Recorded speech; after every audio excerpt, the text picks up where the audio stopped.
Assalamualaikum warahmatullahi wabarakatuh.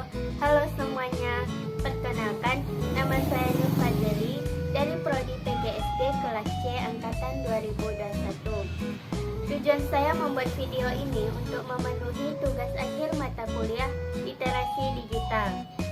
Baiklah, di sini saya akan menjelaskan dua pembahasan. Yang pertama, apa itu literasi digital, dan yang kedua, mengapa kita penting untuk mempelajari literasi digital. Menurut Paul Guster dalam bukunya yang berjudul Digital Literasi pada tahun 1997, literasi digital diartikan sebagai kemampuan untuk memahami dan menggunakan berbagai bentuk informasi dari berbagai sumber yang diakses melalui perangkat komputer. Secara umum, literasi digital berarti kemampuan menggunakan teknologi, informasi, dan komunikasi untuk menemukan, mengevaluasi, menggunakan, membuat, serta bertukar informasi dengan keterampilan kognitif dan teknikal. Semua orang perlu memahami bahwa literasi digital merupakan hal penting yang dibutuhkan untuk dapat berpartisipasi di dunia modern seperti saat ini. Literasi digital sama pentingnya dengan membaca, menulis, berhitung, dan disiplin ilmu lainnya. Generasi yang tumbuh dengan akses yang tidak terbatas dalam teknologi digital mempunyai pola berpikir yang berbeda dari generasi sebelumnya. Di masa sekarang ini, penting bagi masyarakat untuk memilih keterampilan literasi digital. Apalagi di masa pandemi ini, hampir semua aktivitas dilakukan secara daring atau online.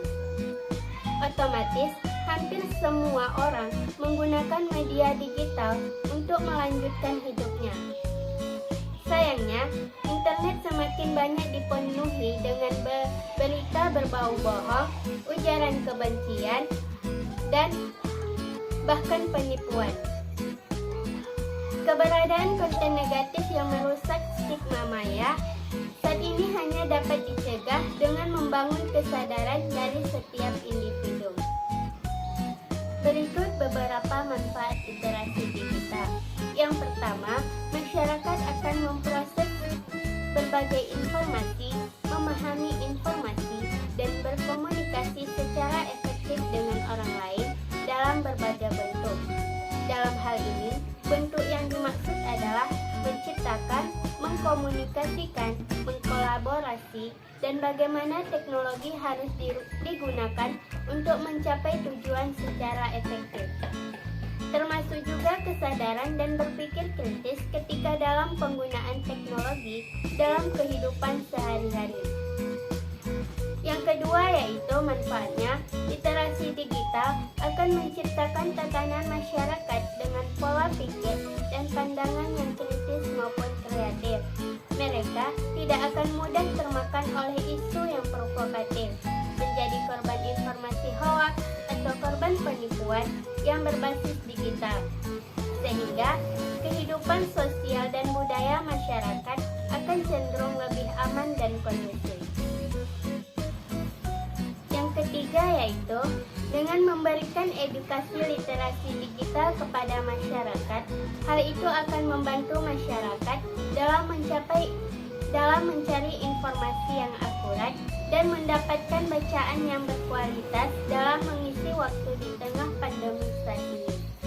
Yang keempat, dengan literasi digital, sekolah, siswa, guru, dan tenaga kependidikan lainnya diharapkan memiliki kemampuan untuk mengakses, memahami, dan menggunakan media digital seperti alat komunikasi dan jaringannya, serta mampu untuk membuat informasi dan menyebarkannya secara bijak. Yang kelima yaitu peserta didik juga diharapkan untuk memiliki gaya hidup digital sehingga segala aktivitas sehari-hari tidak terlepas dari pola pikir dan perilaku masyarakat digital yang serba efektif dan efisien. Yang keenam yaitu menambah kemampuan seseorang untuk untuk menggunakan berbagai aplikasi seperti Google Classroom, Google Form, Google Meet, dan aplikasi lainnya.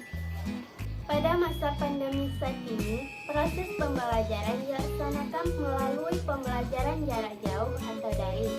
Sarana yang menunjang interaksi tersebut dalam pembelajaran daring banyak disediakan oleh platform-platform digital dengan berbagai kelengkapan yang berbeda sesuai dengan tujuan yang ingin dicapai. Platform digital merupakan suatu program yang dapat menunjang dalam keberhasilan pembelajaran daring.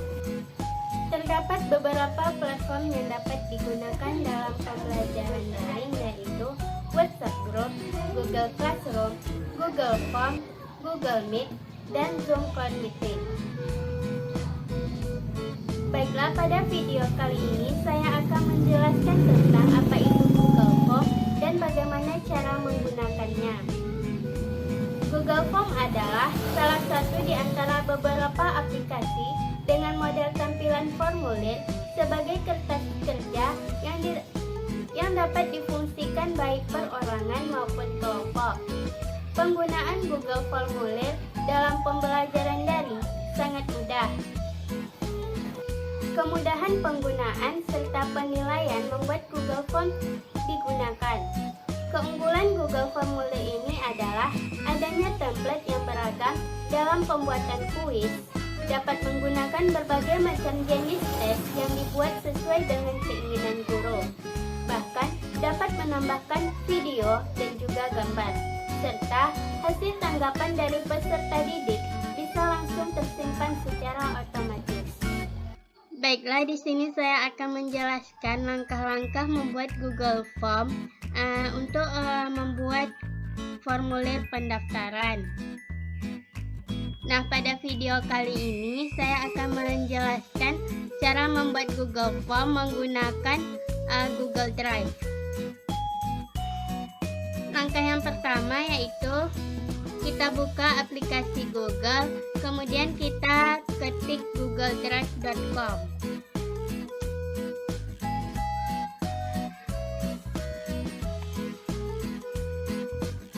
Nah, kita pilih. Jika kita sudah terdaftar di Google ini, maka kita tinggal milih yang login Google Drive.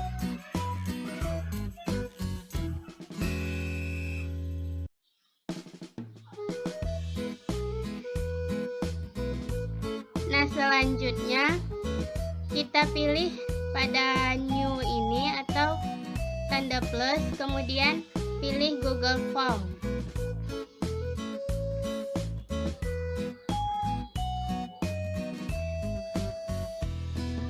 Nah, yang pertama kita ketik judul, misalnya kita ingin membuat Google formulir untuk pendaftaran anggota OSIS.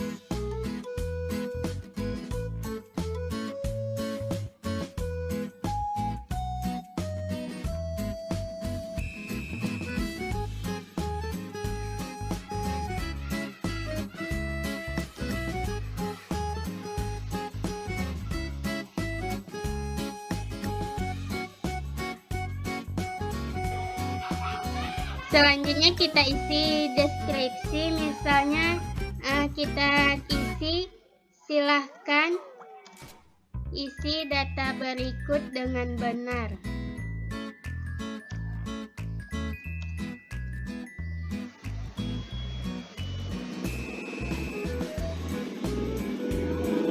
Selanjutnya kita buat pertanyaan.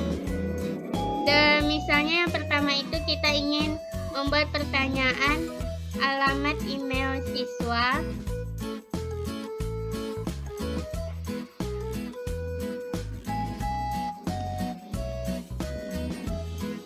Di sini kita bisa memilih jawabannya. Jika ingin membuat jawaban singkat, kita bisa memilih jawaban singkat. Juga kita bisa membuat jawabannya kalau ingin misalnya paragraf, kalau jawabannya itu panjang. Nah, kali ini kita akan membuat jawabannya singkat saja.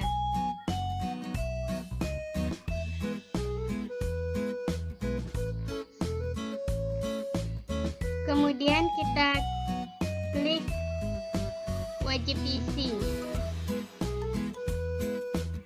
Jika ingin menambah pertanyaan, kita bisa mengklik tanda plus. Nah, misalnya pertanyaan yang kedua itu nama siswa.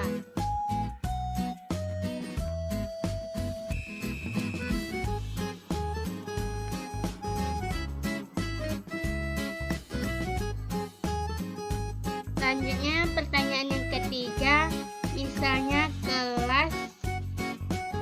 Di sini kita akan membuat berupa pilihan ganda.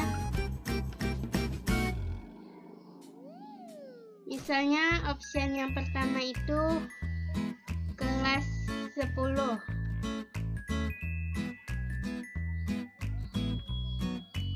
Yang kedua kelas 11 dan yang ketiga kelas 12.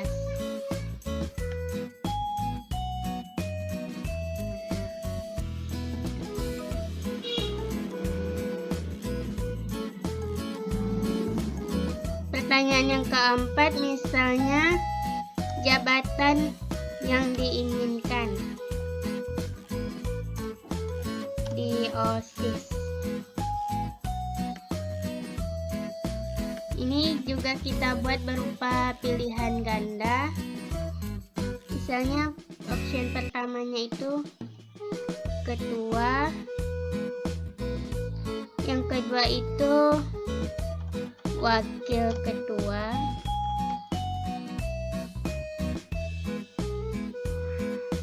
kemudian bendahara, dan yang terakhir sekretaris.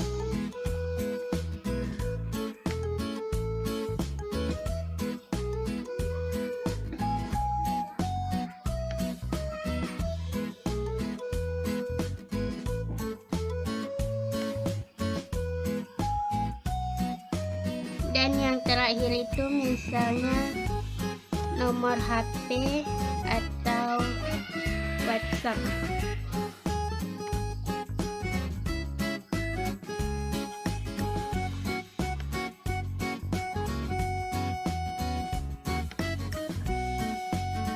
Nah, di sini kita juga bisa memberi gambar atau warna.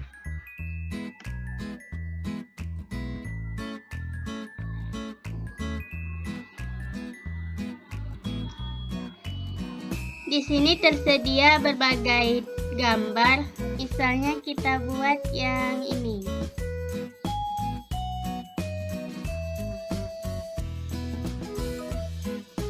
Kemudian klik insert.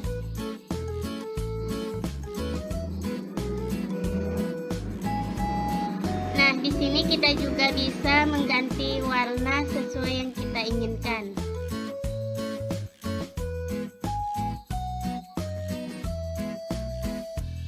Setelah selesai, kemudian kita klik kirim.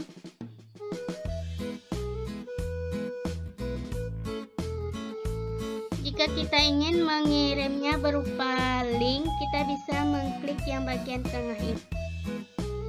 Nah, di sini kita juga bisa memperpendek linknya jika terlalu panjang. Kemudian kita salin atau copy, dan kita bisa membagikannya melalui grup WA untuk diisi kepada yang akan mengisi formulir tersebut. Baiklah, cukup sekian yang dapat saya sampaikan. Semoga dapat bermanfaat bagi kita semua. Saya ucapkan terima kasih. Assalamualaikum warahmatullahi wabarakatuh.